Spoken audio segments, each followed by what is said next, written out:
Alfred the Great and the Burning of the Cakes is a story taught to generations of British children.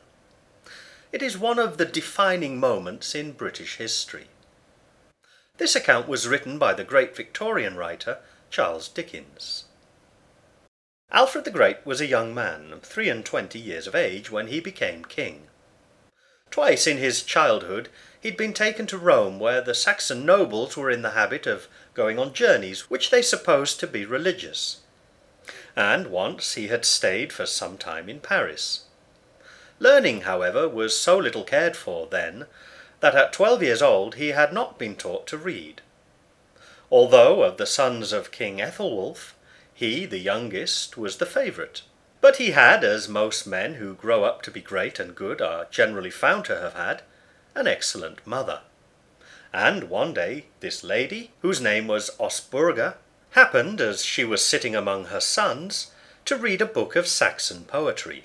The art of printing was not known until long and long after that period, and the book which was written was what is called illuminated, with beautiful bright letters richly painted. The brothers admiring it very much, their mother said, "I will give it to that one of you 4 princes who first learns to read." Alfred sought out a tutor that very day, applied himself to learn with great diligence, and soon won the book. He was proud of it all his life. This great king, in the first year of his reign, fought 9 battles with the Danes. He made some treaties with them too, by which the false Danes swore they would quit the country. They pretended to consider that they had taken a very solemn oath, in swearing this upon the holy bracelets that they wore, and which were always buried with them when they died. But they cared little for it, for they thought nothing of breaking oaths and treaties too, as soon as it suited their purpose, and coming back again to fight, plunder, and burn as usual.